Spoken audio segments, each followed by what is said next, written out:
Hello மக்களே, happy Monday. So Murugan அருளால் இந்த வாரம் இனிதாக அமையட்டும் எல்லாருக்கும். ஸோ ஆண்டவனை வேண்டிட்டு இந்த வாரத்தை ஆரம்பிக்கலாம். மண்டே உங்களோட சோம்பேறித்தனத்தெல்லாம் முறிச்சு இந்த வாரத்துக்கு எல்லோரும் ரெடி ஆகுங்க. எனக்கு ஒரே ஒரு விஷயம் மட்டும் பேசணுன்னு தான் ஆசை. இன்றைக்கி ரீடிங் இன்னும் எதுவும் பெருசாக இல்லை, பட் குயிக் ரீடிங் பார்த்துடலாம். ஒரு சிஸ்டர் நேற்று போட்ட வீடியோவில் ஒரு மெசேஜ் போட்டிருந்தாங்க. ஆக்சுவலாக என்ன போட்டிருந்தாங்க அப்படின்னா, உங்கள் வாய்ஸ் எங்கள் அம்மா வாய்ஸ் மாதிரி இருக்குது. எனக்கு என் ஹஸ்பண்ட் விட்டுட்டு போயிட்டாங்க. நான் 2-3 தடவை சூசைட் அட்டன் பண்ணிட்டேன் அப்படின்ற மாதிரி தான் சொல்லியிருந்தாங்க. ஸோ இது அந்த சிஸ்டருக்கான பதிவு. அதே மாதிரி ஒரு சிலர் மனநிலையில் சூசைடுன்னு இல்லை, ரொம்ப வெறுமையாக இருக்கலாம், எதையோ ரொம்ப வாழ்க்கையிலே இழந்த மாதிரி இருக்கலாம். ஸோ இது அவங்களுக்கான பதிவு.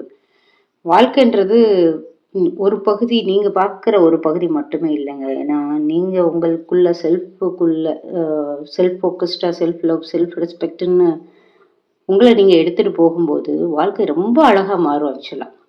ஸோ நான் ஒரே ஒரு கிளிப்பிங் மட்டும் ஆட் பண்ணுறேன், நீங்கள் பாருங்கள். ஏன்னா 2006 எனக்கு கல்யாணம் ஆச்சு. 2008 நானும் என் ஹஸ்பண்ட் ஒரு 6 மாதம் பிரிஞ்சிட்டோம். ஓகேவா? ஸோ லவ் மேரேஜ் தான் எங்களுக்கும். எங்கள் வீட்டில் எங்கள் அம்மாவோ இல்லை மாமனார் வீட்லேயோ ஒரு 5 பைசா கூட எனக்கு சப்போர்ட் இல்லை. இன்ஃபேக்ட் என் ஹஸ்பண்ட்கிட்டேயே கூட ஒரு 5 பைசா கூட வாங்கக்கூடாதுன்னு ரொம்ப வைராக்கியமாக வாழ்கிற ஒரு ஆள் நான். ஸோ அந்த 2006 நான் பிரிஞ்சதுக்கு அப்புறம் என் வாழ்க்கை ரொம்ப அழகாக மாறிச்சு. ஏன்னா அது நிறைய படிப்பினை கொடுத்துச்சு. உறவுகள்னா என்ன, எவ்வளோ தூரத்துக்கு யாரை வைக்கணும், நம்ம மேலே எவ்வளோ செல்ஃப் ஃபோக்கஸ்டாக இருக்கணும், நம்ம ஹெல்த்து வெல்த்து எல்லாம் நமக்கு நம்ம மட்டும்தான் நிற்க முடியும். எவ்வளோ பேர் சுற்றி இருந்தாலும் நமக்கு நம்ம மட்டும்தான் நிற்க முடியுன்ற ஒரு புரிதலை எனக்கு கொடுத்ததே அதுதான். யோசிச்சு பாருங்கள், ஒரு 2 ஏக்கரில் தென்னை மரம் இருக்குது. அவங்க எல்லாம் ஜாயிண்ட் ஃபேமிலின்னு நினச்சி ஒரு இடத்துல குழியை தோண்டி அங்கே மட்டும் தண்ணி விட்டால் எல்லா மரத்துக்கும் தண்ணி பாஞ்சிருமா? இல்லை, ஒரு மரத்துக்கு நம்ம தண்ணி விடணும். கரெக்டாக? ஸோ தோப்பாக இருந்தாலும் தனி மரமே. அது எனக்கு புரிய வச்சது அந்த 6 மாத பிரிவு தான். எல்லாமே எனக்கு அந்த 6 மாதத்துல தான் புரிஞ்சுது. அதுக்காக நான் அந்த இடத்துல நான் பிரிஞ்சிருக்கேன், எனக்கு ஒரு தோல்வி வந்துருச்சுன்னு சொல்லிட்டு தோண்டு உட்காந்துருந்தேன்னு வச்சுக்கோங்களேன், நான் இவ்வளோ தூரம் எந்திரிச்சே வந்திருக்க மாட்டேன்.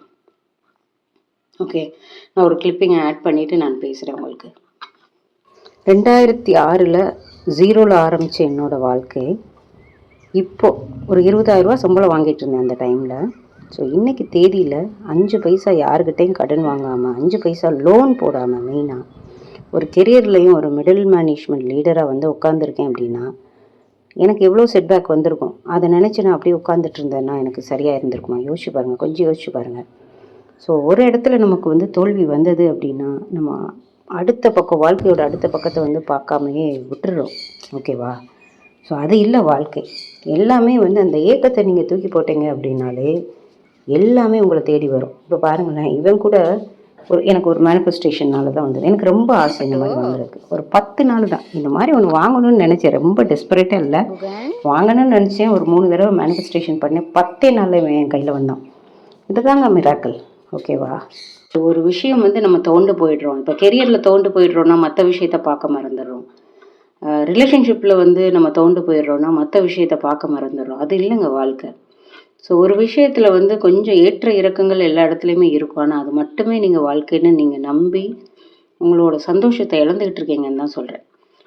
ஸோ இந்த மேனிஃபெஸ்டேஷன், பவர்ஃபுல் மேனிஃபெஸ்டேஷன் அப்படின்றது ஒரு லைவ் எக்ஸாம்பிள். எனக்கே நான் ஒரு ப்ரைட் எடுத்துப்பேன். ஆக்சுவலாக ஒரு பொண்ணு 5 பைசா கூட வாங்காமல் இவ்வளோ தூரம் இவ்வளோ தூரம் பெருசாக கெரியர்லேயுமே ஒரு மிட் லெவல் மேனேஜ்மெண்ட்டில் ஒரு லீடராக இருக்கேன் ஆக்சுவலாக. ஸோ இந்த 19 இயர்ஸில் எனக்கு எவ்வளவோ விஷயங்கள் நான் நினைக்க அந்த யூனிவர்ஸ் கொடுத்தது. அதில் ஒன்று சொல்லுவாங்க, ரொம்ப அடம் பிடிக்கிற மனசை யூனிவர்ஸ் என்றைக்குமே காயப்படுத்தவும் செய்யாது, ஏமாற்றவும் செய்யாதுன்னு. ஸோ மேனிஃபெஸ்டேஷன் அப்படின்னா இந்த விஷயம் எனக்கு வேணும் அப்படின்னு நினைக்கணுமே தவிர ஒரு நாளும் வந்து அது கிடைக்கலன்னு வெறுமையில் உட்காரக்கூடாது. அதனால தான் நான் சொல்கிறேன், ரிலேஷன்ஷிப் கூட அவங்க வந்துருவாங்கன்னு நீங்கள் நம்பணுமே தவிர, ஐயோ வரலையேன்னு டெய்லி நீங்கள் உட்காந்துக்கிட்டே இருந்தீங்கன்னா வராது.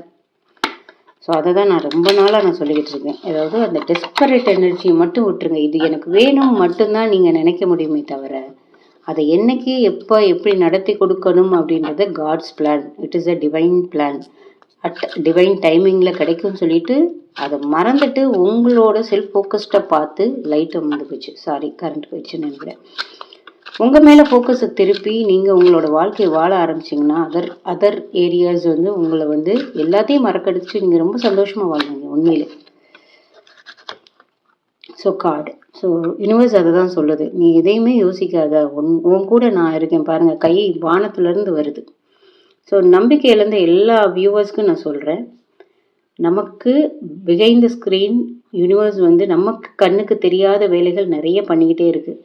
நம்ம என்ன மோடில் மாறணும்னா ஒரு ரிசீவிங் மோடில் தான் மாறணும். அதாவது யூனிவர்ஸ் அள்ளி கொடுக்க போகுது, அதை வாங்குறதுக்கு நம்ம ரெடியான மனநிலைக்கு போகணும். ஸோ நிறைய வந்து நீங்கள் வந்து அந்த டெஸ்பரேட் எனர்ஜிலேயே ஒரு இயக்கத்தோடயே இருந்தீங்கன்னா உங்களுக்கு நிறைய கொடுக்கும்போது உங்கள் கையில் வாங்கிக்க முடியாது. ஸோ வாங்கிக்கிறதுக்கு நீங்கள் ரெடியாக இருந்தீங்கன்னா யூனிவர்ஸ் உங்களுக்கு அள்ளி கொட்டி கொடுக்கும். ஓகேவா? ஸோ இதுதான் வாழ்க்கையோட கரு. எல்லாத்தையுமே சாதிக்கலாம், எல்லாத்தையுமே அடையலாம். பொறுமை வேண்டும், நம்பிக்கை வேண்டும். இவ்வளோதான் வாழ்க்கையில் மேனிஃபெஸ்டேஷனோட கரு. ஓகே, ஸோ அடுத்த வீடியோவில் நான் ரொம்ப டீட்டெயிலாக பேசுகிறேன். தேங்க்யூ. எல்லாரும் வந்து ரொம்ப தைரியமாக இருங்க, நம்பிக்கையாக இருங்க. எல்லாம் உள்ள இறைவன் யூனிவர்ஸ் நமக்கு கூட துணைக்கி நிற்கும். தேங்க்யூ. தேங்க்ஸ் ஃபார் வாட்சிங்.